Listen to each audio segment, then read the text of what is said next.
नव्हता, पण नशीब चांगलं होतं. नेमकं जात पडताळणी समितीने संभाजीनगरच्या दिलेला निर्णय आमच्या हाताला लागला.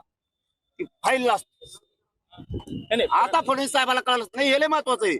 आता फडणवीस साहेबाला कळालं असेल याचे पण किती लांब हात आहेत. आम्ही तो निर्णय घेतला. बावनकुळेनं गुपचूप दिलेलं ते पत्र आहे. मी बी काहीतरी असन भाऊ. बावनकुळ्या दिसतो वेगळा कसला करून असा शिल्प चिटकेल्यासारखं वेगळा दिसतो भोंगा. हडप्पा संस्कृती नाही का ती एक, गेंडा स्वामी आमका स्वामी डुक्कर जाणार तो आहे. चिडलो कमून. गरीबाच्या लेकराचा अधिकार नाही भाऊ तुम्हाला रद्द करायचा. ओबीसीचं एकही प्रमाणपत्र रद्द करा असं मराठीचा तोंडाचा शब्द नाही. गरीबाचे लेकर असते.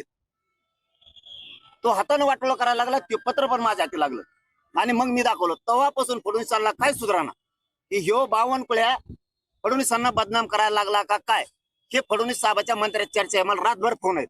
मीडियावाल्याला खोटं बोलत नाही भाऊ आपण, आम्हाला पक्की साथ देणारे तुम्ही. पण शिंदे साहेबाची झोप नाही. आत्ता गाडीत फोन आलता. काय म्हणले सर? ते म्हणले आमची चूक सुधारित होतो आम्ही बघतो. म्हणजे सुधरा पहिल्यासारखे प्रेम सुरू. चूक सुधारायची. राजकारणात मी चपडप करणार नाही. कशात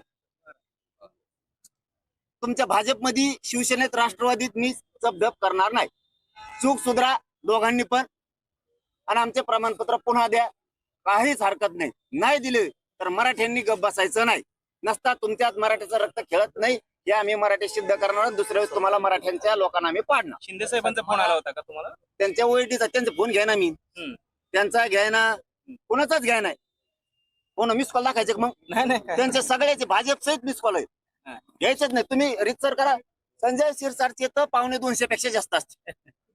चूक केल्यावर माफ नाही करणार अजिबात.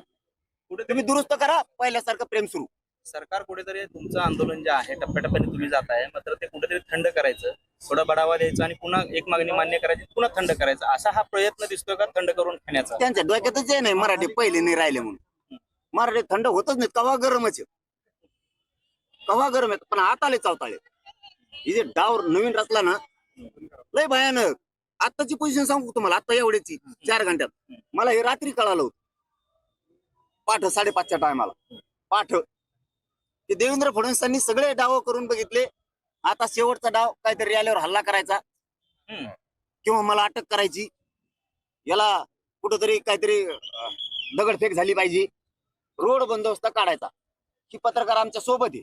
धाराशिवच्या बाउंड्री पर्यंत रोड बंदोबस्त होता. तिथून पुढे रोड बंदोबस्त उठवला. मला रात्री कळायला सकाळी यशस्वी झालं.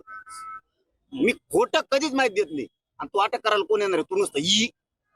मग तुला मराठी काय असते सांगते ते बाकीचे भेटेत. ईडीचं भेव वाटत, आमच्याचं भेव वाटतं. माझ्याजवळ काय घंटे ईडीला भिडीला. तू नुसतं पडून येईन. तू अटक करून दाखव. मग मराठ्यात तुला कळण राज्यात काय. यांना काय झालं? यांना एक माझा आला. यांच्या डोक्यात एक शब्द गेलेला आहे, आपलं कोणी काही करीत नाही. बहुमताने आलो. त्यांना माहितच नाही मराठ्यांनी निवडून दिलं. हे मुसलमानाच्या मागं लागले. त्यांना वाटलं आमचं कोणी काही करीत नाही. हे धनगराच्या मागं लागलेत. 15 वर्ष झालं फसिलय. त्यांना वाटतं आमचं कोणी काही करीत नाही. मराठ्याला फसिलं. आता दलितांचं बंजारा समाजाला फसवलं. त्यांच्या डोक्यात खुटी. शेतकऱ्याला फसवलं. आता तुम्हाला दाखवतो तुमच्या डोक्यात जे आहे ना आमचं कोणी काही करू शकत नाही. आता मी दाखवतो तुम्हाला 29 ऑगस्टला तुमचं कोण काय करीत. यांना पळता भुईच कमी करतो बघा. वेगळ्या दिशेनं कुठेतरी धाव घालण्याचा प्रयत्न आहे का सरकारचा? हे आंदोलन मोडीत करण्याचा प्रयत्न नाही. इमानदारी जर इकली तर फडणवीस काही पण करू शकते. पण त्यांना माहित नाही मनोज जरांगे काही पण करू शकतो. मराठी सुद्धा काही पण करू शकतो. अन्याय सहन करणारे अवलाद आमचे मराठ्यांचे नाही. पक्ष फिक्ष गेले उडत. मराठे काही पण करू शकतात. फडणवीसांनी जर चाल केली तर काही पण. जंतर मंतरवरती जिंकूच्या आंदोलनाच्या समर्थनासाठी गेला होता. आता जिंकूंना काय आव्हान असेल?